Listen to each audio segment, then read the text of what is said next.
Alright, my friends, welcome back to Frogboy X1 Gaming. I'm Andrew, and today I have an interesting video for you, pertaining to why I chose AMD over Nvidia and why and why I feel like AMD right now, currently, is like the best option for me. So if you guys like this content, don't forget to like and subscribe. First thing I want to talk about, and I've talked about this multiple times on videos before, and that is the user experience. The user experience for AMD, in my opinion, out of everything that I've tried, just happens to be the best that you can get. Like, it's easy to understand. There's plenty of things to play around with. It gives me the closest feeling to the console experience that I think it kind of, for me at least, it kind of helped bridge that gap, coming from console, going to PC, because I mean, let's face it, when you're a console gamer for your whole life, and like I had like 38 years in there. Once you have so much time invested in like one platform, you kind of tend to get into this like comfort zone, and it's just easier, and it gives you the ability to just be accepting and just accept things how they are. And like piss and moan all the time, when you get a 30 FPS game or something like that, and then you end up playing it and you're like, oh, I guess that wasn't so bad. And it really does get to a point where it's like you find yourself making more and more and more and more excuses to stay in your little comfort zone than actually going out of your way and trying something new. And with AMD, with the experience, that the user experience that I've been able to get and to maintain on this platform, in a way, it has kind of put me into another comfort zone. And that is something that I will, as this channel progresses and as my learning and as my ability with PC comes along and gets better, that's something I'm not going to stay stuck on AMD. Like, I do like AMD. I think it is incredible. I think it is fun for learning how to get into PC gaming. And it's almost like the systems and the things they build into the software make it easier for you to enjoy gaming in a lot of things. It's there, it's easy, it's easily accessible to get into the Adrenaline software, to play around with things, to find and set parameters for your specific needs in gaming. I'm not saying that Nvidia doesn't have that, but it is more simplistic and a lot more user friendly over on the AMD side.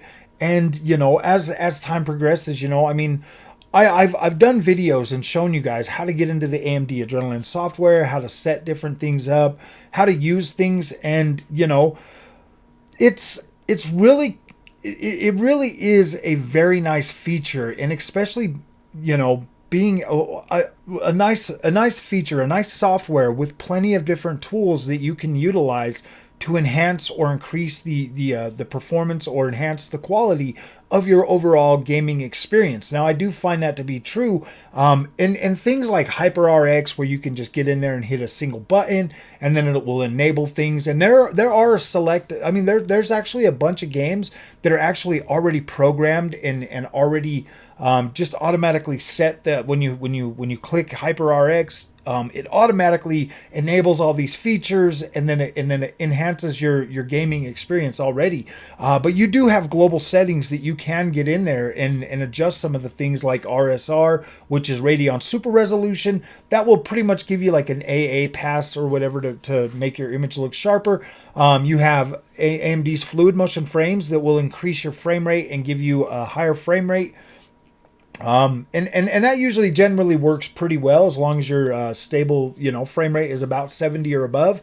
That usually is very, very decent. It runs pretty good on a lot of DX11 and DX12 games. So that gives you the ability to pretty much go across your gaming library and enhance those games just with that. You've got anti-lag software inside the HyperRX that's already there. as well as other things, just things to like go to stabilize your overall experience on AMD, and it is pretty cool. The AMD's fluid motion frames and stuff like that definitely helps with like bottlenecks and CPU bottlenecks and stuff like that. So it is a decent overall technology or a tool to have at your disposal to be able to use on some of them older games, and depending on where you find yourself into the GPU market and what where you find yourself in terms of performance, or what bracket that you get into with your GPU. If you're like a 7600, 7800, 7700, 7900 series, wherever you find yourself at, these tools are good and available for every single bracket in the AMD software. And you can use most of this on last gen 6000 series cards as well, which will enable you to boost performance, enable you to get better overall a better overall experience out of your gaming. Now like things like fluid motion frames isn't going to be like great for every single piece of software that you have out there, or every game that you want to utilize it on. But for the majority, most of the stuff that I've tested on it has been really dang good. Really dang good for the most part. So I'm pretty happy with using that in the select titles. It really does, when it works really good, like it works really good, and it like smooths out everything. It's almost like turning on like true motion for like movies and stuff, which is probably better off on video games than it is movies, because movies you can watch at like 24 frames and it usually is okay.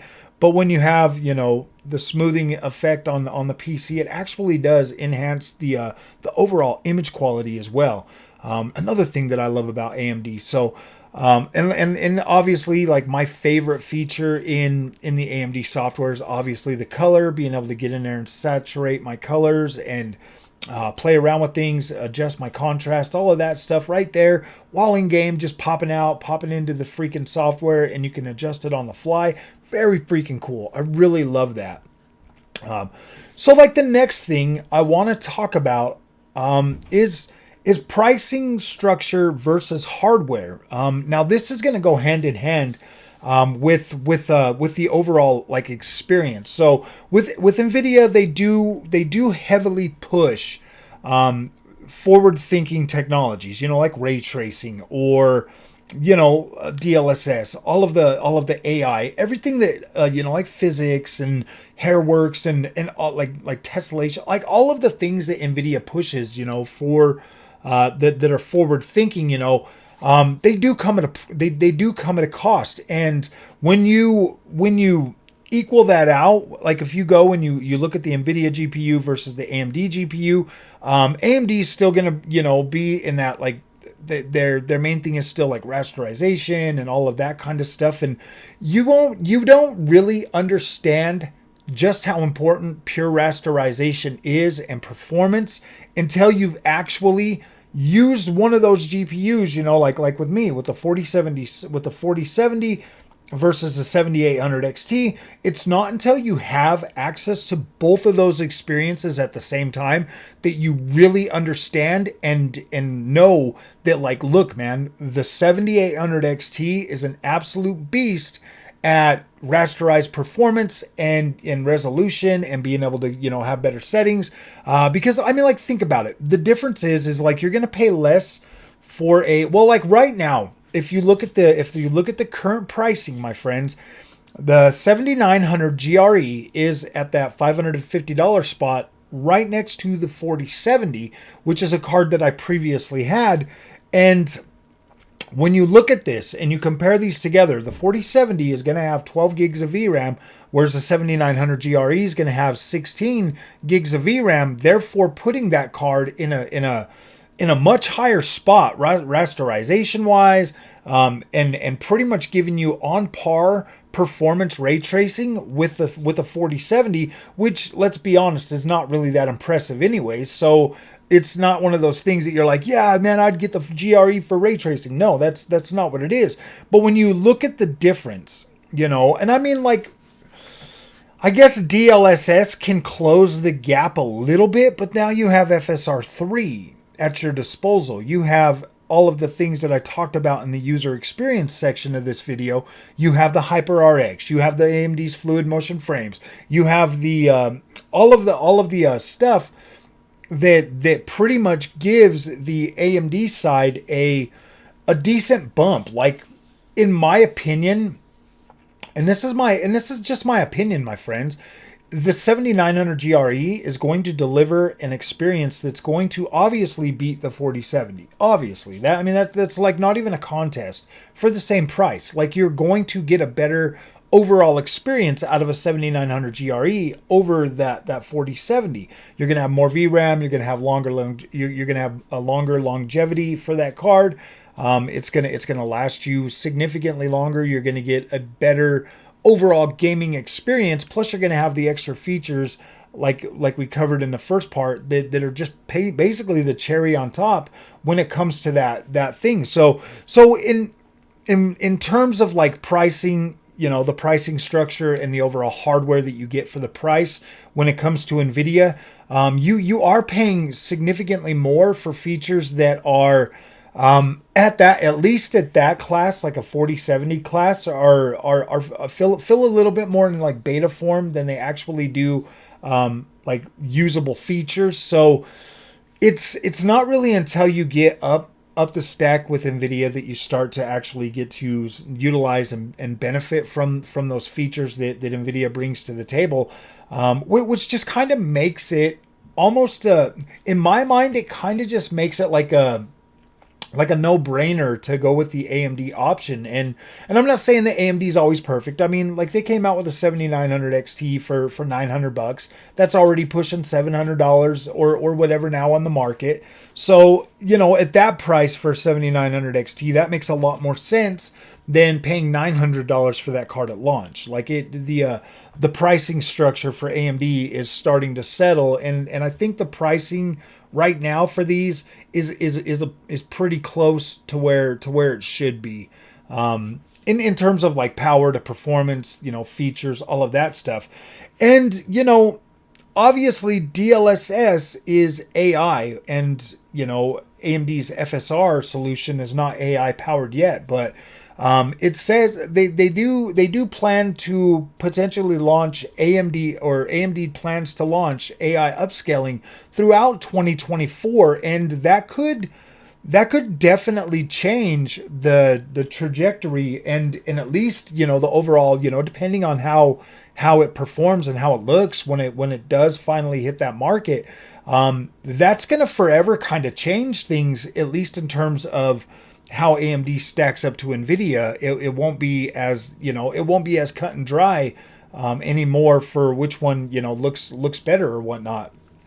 And that's something to take into consideration when you're buying AMD too, is the fact that these cards do tend to get better features toward the end of the life cycle. They do tend to continue to iterate on them and update and bring new features and bring new software, or update software or update features that are already on the card to be able to cram out even more experience out of that. So I kind of feel like AMD does a really good job at that, and overall, that to me, I don't know, that is pretty exciting, man. That's exciting to buy a product, when you go in and you buy the AMD card and you're like, I don't got UI or AI upscaling. I don't have this. I don't have that. I didn't have FSR3. But then you start to see these features roll out and you're like, oh my gosh, dude, that's cool.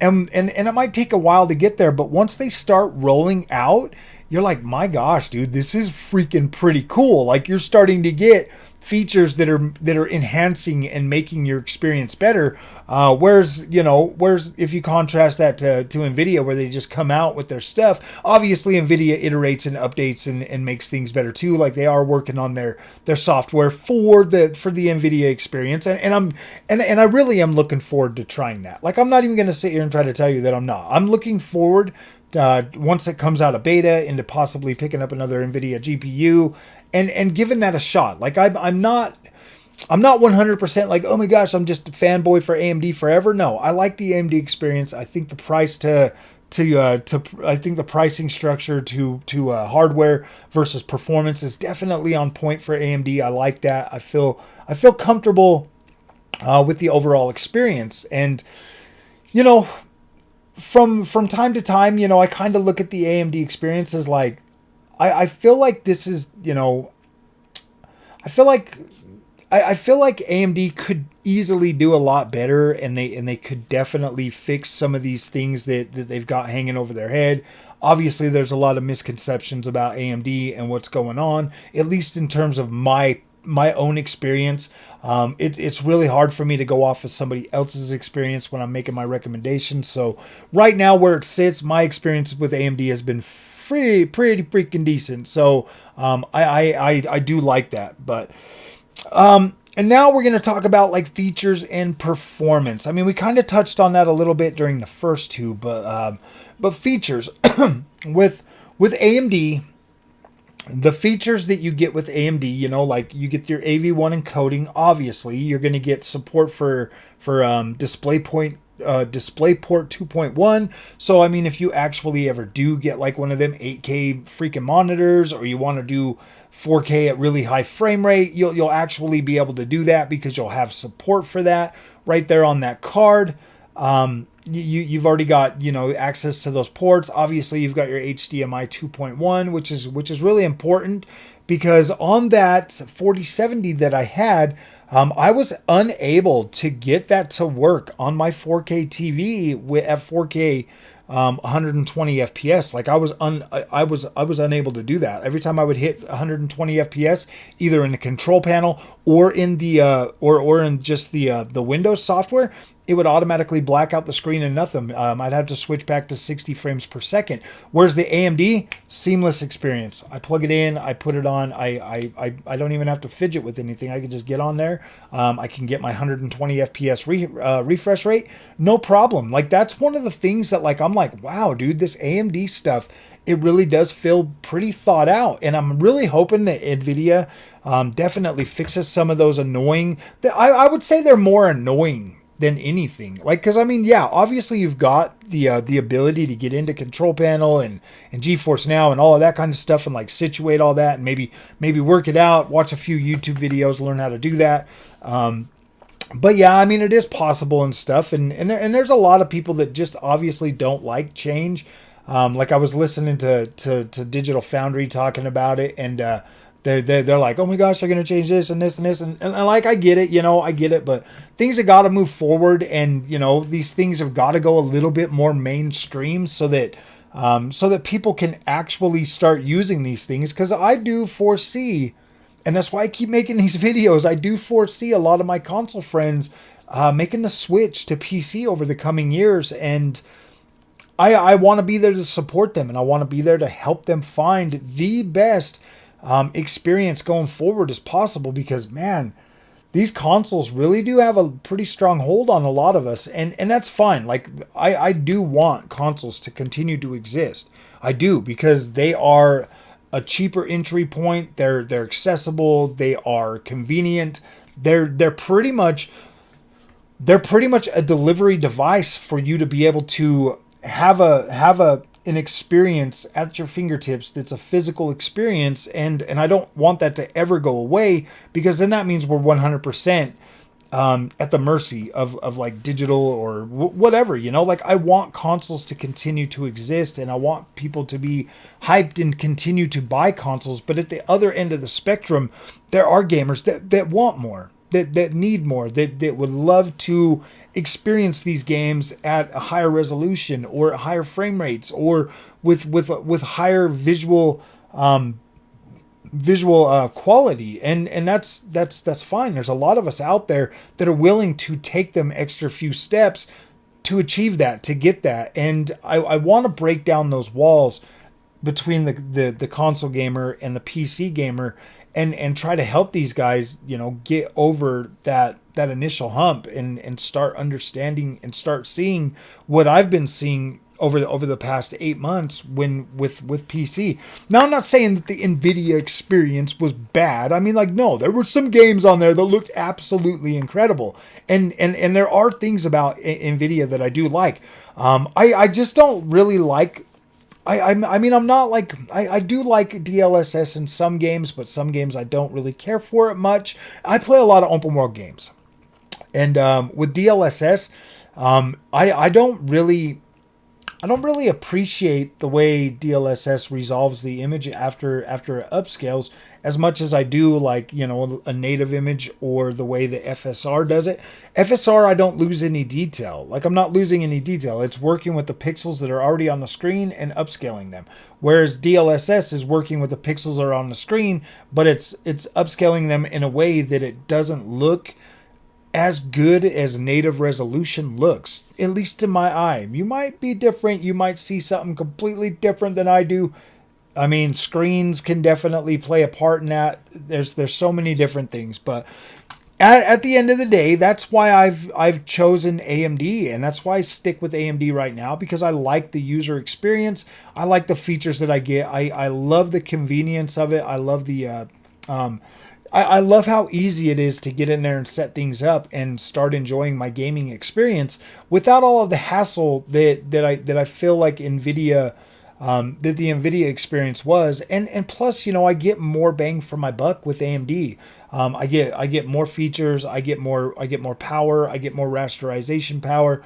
I get more VRAM. So there's just a lot of factors that go in there that make it so, to me, AMD is a better value than what I get out of the Nvidia stuff. But this could all be different. You know, if I would just go out and buy like a higher end Nvidia GPU, I don't think I would be having the problems that I'm having with trying to get into the Nvidia ecosystem and being able to find a product, you know, at a price range that I'm actually going to feel comfortable with. So that's pretty much where I'm at with this whole thing, and I want to keep making these videos and trying to help you guys figure out, you know, the best path forward to being able to transition from consoles to PC, without having to use Bud Light to transition. But yeah, once you get over here and you start seeing things and you start playing these games and you start understanding and really letting yourself truly experience some of this stuff, my goodness, man, my goodness, playing some like these open world games and stuff with much higher frame rates, with visual density of like, you know, like the visual fidelity and the visual quality, it's such an amazing experience, my friends. And yeah, I want you guys to experience this. I do, and that's why I keep pushing about it. So, all right, my friends, if you guys liked this video, hit that like and subscribe. Let me know if there's other things that you guys want me to talk about. If there's features on the AMD cards that you want me to do, I will put in the work to try to figure this stuff out. But as it sits, it's Friday night. Let's party like it's 1999. I'll see you guys in the next one. Thanks for watching.